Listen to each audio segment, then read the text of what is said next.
कि आपकी शादी होने वाली है कुछ महीनों में और आप बहुत ही ज़्यादा कन्फ्यूज़्ड हो कि कौन-सा सर्विस लेना चाहिए और कितने टाइम पहले लेना चाहिए, क्या प्रोडक्ट यूज़ करना चाहिए। क्योंकि ये सारी कन्फ्यूज़न होती है क्योंकि मेरी खुद की शादी हुई है 5 महीने पहले, तो मैं समझ सकती हूँ कि कैसा लगता है, क्या-क्या करूँ, क्या करवाऊँ और कोई बताने वाला होता नहीं एग्ज़ैक्टली और सैलून जाते हो तो कन्फ्यूज़ होते हो, स्टाफ से पूछते हो, फिर लगता है शिट यार मेरे को पहले पता होता तो मैं पहले ये चीज़ कर ली होती। बट डोंट वरी, मैं आज आपको डिटेल में बताने वाली हूँ क्योंकि मैं हूँ एक सैलून ओनर। तो मेरे को चीज़ें अब थोड़ी क्लियर हुई कि क्या-क्या सर्विस लेना चाहिए। तो बिना टाइम वेस्ट किए वीडियो को स्टार्ट करते हैं और मैं आपको डिटेल में बताती हूँ कि आपको क्या सर्विस लेना चाहिए और कितने टाइम पहले से लेना चाहिए। देखो, जब मेरी शादी होने वाली थी ना तो मैंने कुछ चीज़ें फ़ॉलो करा था, कुछ रूटीन फ़ॉलो करा था। मैंने सप्लीमेंट्स लिया था 3 मंथ्स पहले से, तो वो भी इस वीडियो में बताने वाली नहीं हूँ क्योंकि वो काफ़ी लंबा हो जाएगा। मैं दूसरा वीडियो, अगर आपका रिक्वेस्ट होगा तो मैं दूसरा वीडियो बता दूँगी कि मैं क्या-क्या सप्लीमेंट्स लेती थी। मैं आज बस बात करूँगी कि सैलून में क्या-क्या सर्विस लेना चाहिए। तो मैं आपको कुछ बेसिक चीज़ें बता देती हूँ। फेशियल, फेशियल जो होता है ना, लोग क्या कराते हैं, जो दुल्हन होती है वो 2-3 दिन पहले आके करवा लेती है। बट गाइज़ मेरे को लगता है ना कि जो फेशियल का चीज़ है वो 3 महीने पहले से स्टार्ट करना चाहिए। हर मंथ एक-एक फेशियल लेना चाहिए। मेरी जो ब्यूटीशियन है, मैं आज आपको उससे बात करवा दूँगी कि क्या-क्या फेशियल वाला चीज़ कितने टाइम पहले लेना चाहिए, कौन-सा लेना चाहिए, वो सब आपको बता देगी। तो फेशियल करवाना ज़रूरी है। Full body waxing, full body waxing ना आपकी जब जिस दिन शादी या फंक्शन स्टार्ट हो रहा है ना, उसके 2 दिन पहले करवाना है। क्योंकि 1 दिन पहले कराओगे तो वो हल्का-सा रेडनेस रह जाता है, तो थोड़े-थोड़े बम्प्स रहते हैं, वो सारे चीज़ हट जाता है। तो 2 दिन पहले हमेशा वैक्सिंग करवाना चाहिए। फुल बॉडी वैक्सिंग करवाओगे ना, तो आप जो ब्राज़ीलियन वैक्स होता है, वो बिकिनी वैक्स भी करवाओगे और फिर जब अंडर आर्म्स भी होता है ना, वो भी ब्राज़ीलियन ही कराया करो। क्या होता है ना, बहुत बार ना अंडर आर्म्स क्या होता है, बहुत डार्क रहता है, मतलब उधर का टोन डार्क रहता है, तो ब्राज़ीलियन वैक्स से ना उसका टोन सही हो जाता है। अंडर आर्म्स के लिए आप नॉर्मल, शादी का नहीं, आप नॉर्मल डेज़ में भी ना अंडर आर्म्स पे हमेशा ब्राज़ीलियन वैक्स ही यूज़ किया करो। और पूरे फेस पे ना आप, अगर आप रेज़र यूज़ करते हो, कि बहुत सारी लड़कियाँ होती हैं जो फेस पे रेज़र यूज़ करती है, बहुत सारी लड़कियाँ होती हैं जो फेस पे रेज़र यूज़ नहीं करती है। तो वो वैक्स करवा सकते हो कुछ-कुछ एरिया में या थ्रेडिंग करा सकते हो, पर करवाना बहुत ज़रूरी। मैं आपको एक टिप्स देती हूँ, क्योंकि जब आप, क्या होता है, जब आप दुल्हन बन रहे होते हो, आपको जब ब्राइडल मेकअप करने जाते हो ना, तो अगर आपके फेस पे हेयर नहीं होता है ना, तो मेकअप और भी ज़्यादा फ्लॉलेस लगता है। ये बहुत सारे जो भी मेकअप आर्टिस्ट है ना, उन्होंने बताया है, क्योंकि बहुत सारी ब्राइड क्या हो जाती है जिनके फेस पे बहुत सारा हेयर होता है छोटा-छोटा, तो उससे मेकअप ना अच्छा नहीं दिखता है। मैनीक्योर, पेडीक्योर आप सेम डे भी करा सकते हो जब आप मेकअप करवाने आए हो, लेकिन बहुत ज़्यादा हेक्टिक हो जाता है, मैं समझती हूँ उस दिन करवाना। तो वो भी आप 1 दिन पहले या 2 दिन पहले ऐसा करवा सकते हो। नेल एक्सटेंसर, जो कि बहुत ही ज़्यादा इम्पोर्टेंट है आपके पिक्चर्स के लिए, क्योंकि ना बहुत सारे पिक्चर्स होते हैं जिसमें हाथ को शो करना होता है, मेहंदी लगाते हो तो भी होता है कि आप मेहंदी लगवा रहे हो हाथ के ऊपर, तो भी वीडियोज़ में आता है। तो एक्सटेंशन बहुत ही ज़रूरी है, कोई भी एक्सटेंशन करवाओ। और जो कलर होता है ना, प्लीज़ ब्राइड वाला ही, बहुत सारा इंस्पिरेशन होता है, पिंटरेस्ट पे आप जा कर के देख सकते हो, वहाँ पे ढेर सारा आपको इंस्पिरेशन मिल जाएगा, आप कोई सा भी उससे चूज़ कर लेना। एक्सटेंशन बहुत ज़रूरी है, कुछ-कुछ लड़कियाँ होती हैं जिसके नेल्स ऑलरेडी लंबे होते हैं, वो लोग सोचते हैं मेरे तो हैं तो मैं क्यों करवाऊँ? नहीं गाइज़, रिस्क नहीं लेना चाहिए, क्योंकि क्या होता है ना, मैंने मेरी फ्रेंड का देखा है, उसकी शादी में उसकी नेल्स बहुत बड़ी-बड़ी थी और शादी के फंक्शन स्टार्ट हुए तो फंक्शन के बीच उसका नेल्स मतलब ना टूट गया शादी वाले दिन। अब मतलब वो हो जाता है, ये रिस्क लेना ही नहीं चाहिए, वो नेल टूट गया, इससे बेटर है कि आप अगर नेल्स करवा लोगे ना तो शादी में भी चला जाएगा, शादी के बाद जब घूमने जाओगे तो भी वो चला जाएगा, तो पूरा पैसा वसूल हो जाता है। तो नेल एक्सटेंशन तो करवा ही लेना चाहिए सारी लड़कियों को। ये सारी कुछ बेसिक चीज़ें हैं जो कि शादी से पहले बहुत ही इम्पोर्टेंट होती है। सबसे पहला चीज़ है जो आपको फेस का ध्यान रखना है, फेशियल करवाओ। और जो फेशियल 3 महीने पहले से जो मैं बोल रही हूँ ना, तो उसके साथ-साथ आप हेयर स्पा भी लो। हेयर स्पा ना 3 मंथ पहले से आप स्टार्ट कर दो। हेयर आप कितनी भी रेडी हो जाओ, बट अगर आपका हेयर अच्छे से नहीं रहता है ना, तो वो पिक्चर अच्छा नहीं लगता, आपका पूरा लुक कंप्लीट ही नहीं होता। तो हेयर बहुत ही इंपॉर्टेंट पार्ट होता है आपके वेडिंग में। आप तो शादी जस्ट खत्म होता है ना, शादी के नेक्स्ट डे रिसेप्शन करके हेयर बोटॉक्स करवा लेते हैं, क्योंकि क्या होता है कि शादी में बहुत ज़्यादा टूल्स यूज होते हैं ना हेयर स्टाइलिंग में, तो लोग बहुत सारे लोग अवॉइड करते हैं कि टूल से वो सारा जो भी करवाए वो खराब हो जाएगा। ये भी एक रीजन है कि आप ये भी कर सकते हो कि शादी का खत्म हुआ, रिसेप्शन का खत्म हुआ, क्योंकि शादी रिसेप्शन में तो हेयर स्टाइलिस्ट से आपका हेयर सेट कर देंगे, तो उसके बाद आप आराम से जाके अपना बोटॉक्स करा लो या कुछ भी करा लो, क्योंकि उसके बाद कहीं घूमने जाना है जो भी है, तो उसमें आपका बाल बहुत ही ज़्यादा सुंदर लगेगा। तो ये सारी चीज़ें ना, बेसिक चीज़ें जो मैंने आपको बताया।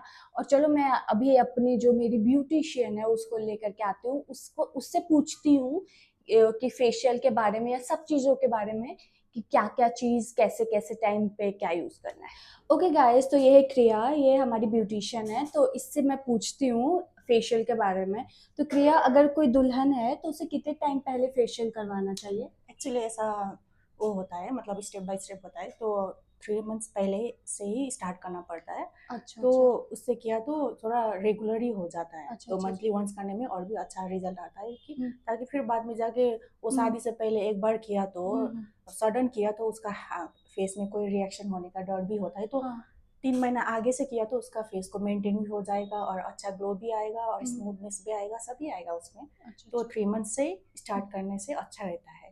अच्छा अच्छा। और अगर शादी के दिन से कितने दिन पहले, जिसको एक टाइम अगर करवाना हो, तो शादी के दिन से कितने दिन पहले करना चाहिए? अगर वो एक टाइम कर रही है तो फर्स्ट टाइम कर रही है तो हाँ हाँ 1 वीक पहले करने से ही अच्छा रहता है। अच्छा क्योंकि वो कोई बोलता है कि 3 दिन पहले करने के लिए, वो भी कर सकते हैं। हम्म क्योंकि जो 3 महीना से कर रहा है वो कर सकती है। हम्म लेकिन जो शादी से पहले टाइम करती है, हम्म लाइक और 3 मंथ से वो कंटिन्यू नहीं कर रही है, तो जो हम्म शादी से पहले मैं फर्स्ट टाइम कर रही हूँ करके 3 दिन पहले, कभी भी ऐसा नहीं बोलना है, उसको ऐसा नहीं बोलना है। हम्म 1 वीक पहले करने से अच्छा रहता है, क्योंकि उसका फेस में क्या हो जाता है, कभी कभी क्रीम सूट नहीं होता है, कभी कभी हम्म, हम लोग ये बोलते हैं कि ये वाला फेशियल कर रहा है वो अच्छा होता है करके, कभी कभी फेस में ना रिएक्शन देता है, अच्छा रेडनेस होता है, ऐसा रैसेस हो जाता है, ओके एलर्जी ओके होता है किसी को। तो हम्म डायरेक्ट फिर मेकअप करने में हम्म और भी ज़्यादा बुरा हो सकता है। ओके। और फेशियल कौन सा मतलब ब्राइडल को लेना चाहिए?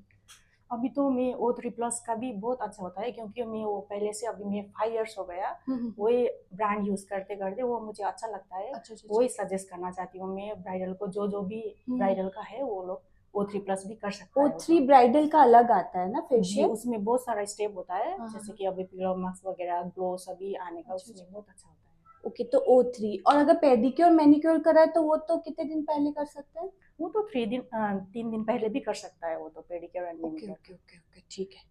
ठीक है क्रिया, थैंक यू। सबको एक्चुअली फेशियल पे कंफ्यूजन होता है, तो आई होप कि ये क्लियर हो गया हो। उसके बाद हेयर कलर, हेयर कलर भी बहुत ज़रूरी है, मतलब ना थोड़ा लुक चेंज करना चाहिए वेडिंग में, मेरे को ऐसा लगता है। आप हाइलाइट्स करवाओ, मतलब ज़्यादा भी एकदम बहुत ही ज़्यादा होता है ना, वैसा करवाने की ज़रूरत नहीं है, पर हल्का फुल्का हाइलाइट्स करवा लो। पर कुछ हेयर पे आप करो, कलर करो, उससे पिक्चर्स सब कुछ काफ़ी खूबसूरत आती है। मेरी भी जब शादी हो रही थी ना, तो मैंने देखो ऐसा कुछ हाइलाइट्स कराया था, उससे बहुत ही सुंदर लगता है। तो आप हेयर कलर, ये आपका चॉइस है, ये कोई कंपलसरी नहीं है, ये पर्सन टू पर्सन डिपेंड करता है आपको करवाना है या नहीं करवाना है। पर मैं तो सजेस्ट करूंगी हेयर कलर भी करवा। तो चलो मैं फिर से एक बार रिपीट कर देती हूँ क्या क्या मैंने बात किया। और गाइज मैं एक चीज बताती हूँ, फुल बॉडी ना, फुल बॉडी डिटेन जरूर करवा लेना। क्या होता है ना, जब आप लहंगा पहनते हो आपका बैक दिखता है, हाथ दिखता है, क्योंकि आजकल लहंगे में सब लोग ब्लाउज ऐसा बनवाते ही हैं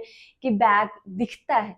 तो फुल बॉडी डिटेन करवाना बहुत ही जरूरी है, क्योंकि क्या होता है, आप शादी होता है, शादी के कुछ टाइम बाद ही आप घूमने के लिए कहीं चले जाते हो, तो आप छोटे ड्रेस पहनते हो, तो उसके लिए फुल बॉडी डिटेन करवाओगे ना, तो जितना भी आपका बॉडी का टोन है ना वो इवन लगेगा, अनइवन नहीं लगेगा कि फेस गोरा लग रहा है, बॉडी हैंड डार्क लग रहा है, लेग डार्क लग रहा है।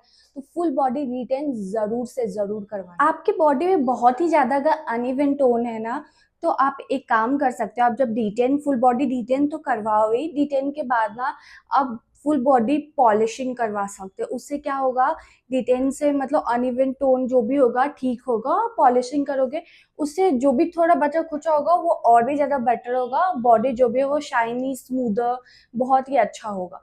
तो क्या होता है ना, शादी में ये सारी चीज़ें बेसिक चीज़ें होती है। ये पर्सन टू पर्सन डिपेंड करता है कि उसे क्या क्या सर्विस चाहिए, उसका बॉडी में क्या प्रॉब्लम है, क्या चीज़ चाहिए, क्या चीज़ ठीक करना है।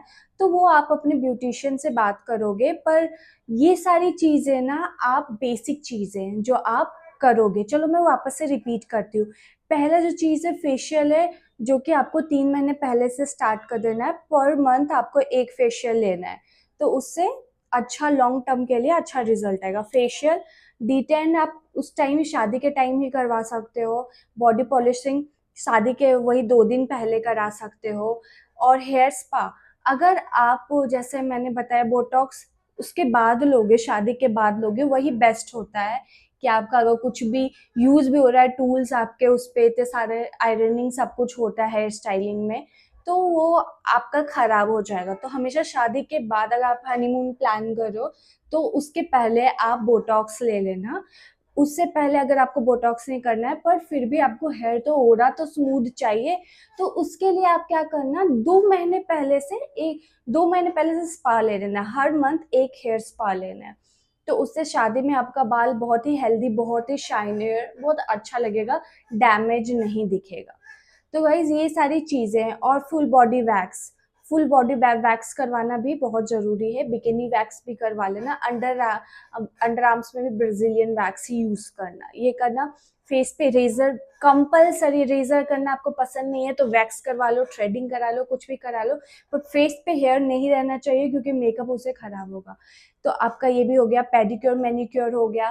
पेडिक्योर मैनिक्योर वही मैंने बोला 2 दिन पहले आप करवा लो। नेल एक्सटेंशन बहुत ही इंपॉर्टेंट है, वो भी 1 दिन पहले, 2 दिन पहले ऐसे करवा लो। वैक्स हमेशा जब भी शादी है तो शादी के 3 दिन पहले कराना, क्योंकि वो रेडनेस और बम्प्स आ जाते हैं, वो फिर ठीक हो जाए। ये सारी गाइस बेसिक चीज़ें हैं जो शादी से पहले बहुत ही ज़्यादा इंपॉर्टेंट है, आपको करवाना चाहिए। क्योंकि शादी लाइफ में एक ही बार होता है, इतना थोड़ा तो शादी में थोड़ा खर्च तो करना बनता है। तो गाइज आई होप, होता है ना एक वीडियो में उतना ज़्यादा कवर ना कर पाऊँ, पर अगर फिर भी कोई डाउट है, जो सर्विस आपको लेना है मैंने उसका मेंशन नहीं किया, तो आप मेरे को कमेंट में करके बताओ। मैं अपनी ब्यूटिशियन से पूछ के, या अगर मेरे को भी बहुत सारा नॉलेज हो गया, जब से मैं सालों में रह रही हूँ तो मैं भी देखती हूँ तो बहुत सारा नॉलेज हो गया, अगर मेरे को पता होगा तो मैं ज़रूर बताऊँगी।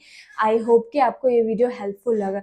कुछ भी हो मेरे को प्लीज़ कमेंट करो। अगर इस पे मैं रिप्लाई नहीं दे रही हूँ तो स्टाइल में अब विद निहारिका मेरा इंस्टाग्राम है, आप मेरे को वहाँ पे पर्सनली डीएम कर सकते हैं, मैं वहाँ पे सबको रिप्लाई देती हूँ। Okay guys, bye.